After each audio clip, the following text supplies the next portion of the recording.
strength of bleaching powder in terms of percentage of available chlorine from the sample of bleaching powder. So here I am going to discuss about purity of bleaching powder indirectly, that's are going to be expressed in terms of available chlorine, or quality of bleaching powder we are going to be expressed in terms of free available chlorine. Suppose we are heating here bleaching powder, it will releases Cl2. So this is the free or available chlorine. So how much we are getting from bleaching powder, that's we are going to be calculate by using iodometric titrations. So which is the releases Cl2 is react with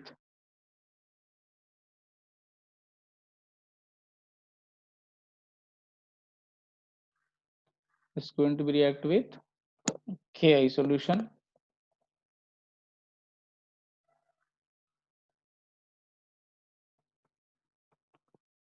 then we will get 2 KCl plus I2. So Cl2 is strong oxidizing agent, it can replaces from Ki to I2. After releases I2 going to be react with hypo solution in presence of acidic medium, that is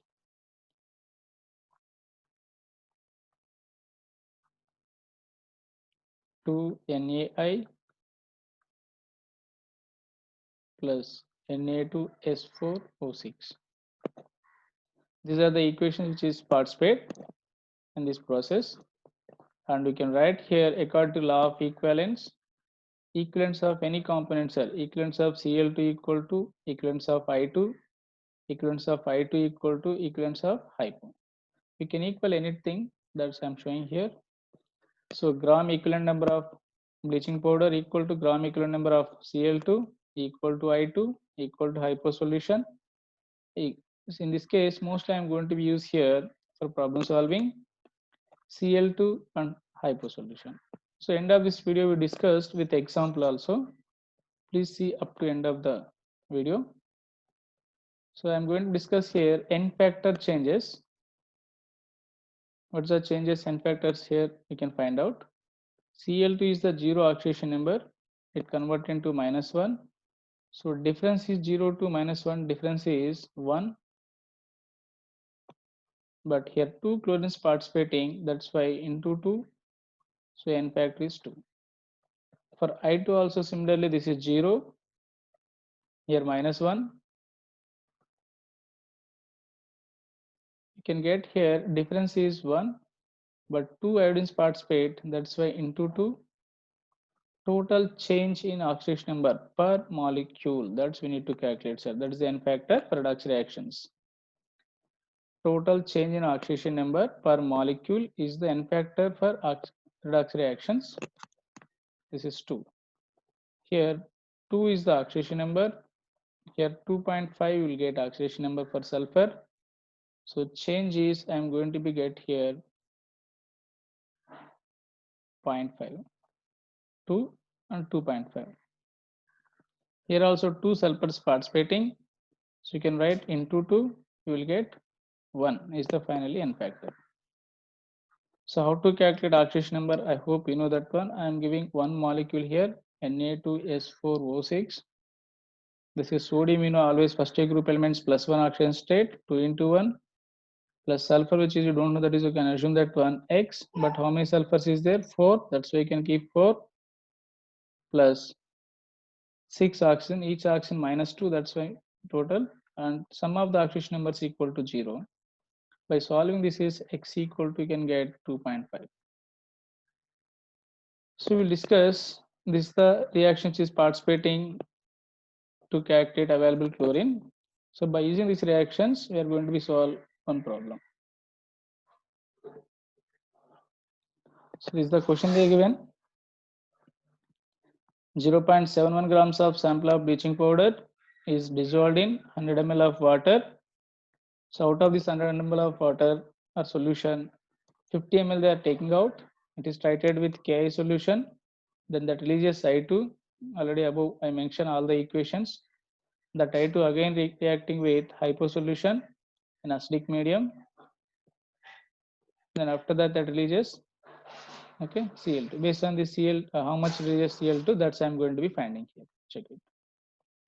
So cleanly you can observe that one. Whatever the given terms, here they're asking available chlorine. So I can equal my requirement is here Gn of Cl2 because they're asking Cl2. And given data is related to hyposolution, I can write hyposolution data Gn of hyposolution. Clear? So now we can get here Gn of Cl2 nothing but they're asking weight, that's why I can take given weight by gram equivalent weight of Cl2. This is the equivalent number I can write in terms of weight by equivalent weight. Next, I can write hyposolution in terms of normality into volume because they provided molarity and volume. That's why normality into volume.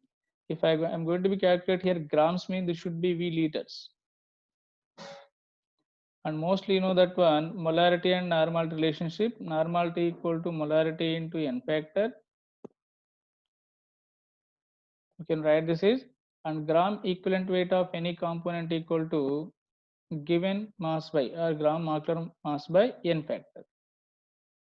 So how to calculate n factor? Already shown all the equations for every equation we done, that is.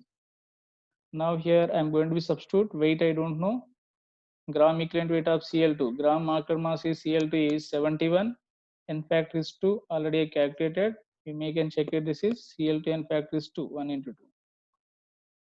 So I can write here 71 by 2 equal to molarity they given 0.1 into n factor is 1. Volume I think so here they given 10 ml is 10 ml. This is ml. I need to convert into liters. That's why I'm dividing 1000. Or you may can continue with ml, but ultimately you'll get milli equivalents. So W equal to, you can write here finally, you can just cross multiply, that is 71 by 2 into 10 power minus 3. But this weight is for 50 ml because they are taking 50 ml of the solution is titrated with 10 ml of 0.1 m hypo solution. So, but they're asking for 100 ml, sir. So 50 ml contain this much weight.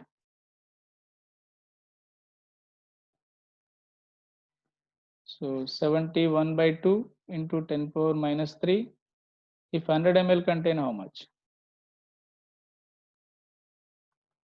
So we can calculate x equal to here 71 by 2 into 10 power minus 3 into 100 by 50. So this 2 and 50 I can calculate, cancel. 2 into 50 is 100 and this 100 will be cancelled. I will get here x equal to 71 into 10 power minus 3 grams. So they're asking percentage of available chlorine. So mostly percentage mean that is weight by weight percent. So I can write which is you calculate weight by given weight in the question, sir. Given weight into 100. So we calculated weight is here 71 into 10 power minus 3. By in the question they given how much weight they given. You can check it 0.71 gram of sample. So I'm going to be calculate here 0.71 into 100. By solving this is we'll get 10%. This is the available chlorine. Generally in any sample we are not getting more than 40% of available chlorine. Okay.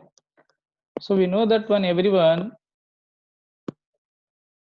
bleaching powder acts as a bleaching agent or oxidizing agent. How that is going to be accessed? Even it will kill germicides. We know that one. What's the main reason that is? So we'll discuss that is briefly here within 1 minute. Then we can close. Here, CaOCl2. It will releases generally CaCl2 plus this is bleaching action. Okay. Previous processes were estimation of Cl2. This is bleaching action. Keep in mind. It releases nascent oxygen. This nascent oxygen going to be react with water generally moisture, water outside is available. It can form HOCl immediately plus HCl. This HOCl is unstable. It can give again HCl plus nascent oxygen. So this the nascent oxygen is the responsible for oxidizing character. It will kill germicides also. Okay, that's why bleaching powder acts as oxidizing agent as well as bleaching agent also, whatever we call it. If you like this video, please subscribe and share it. Thank you very much.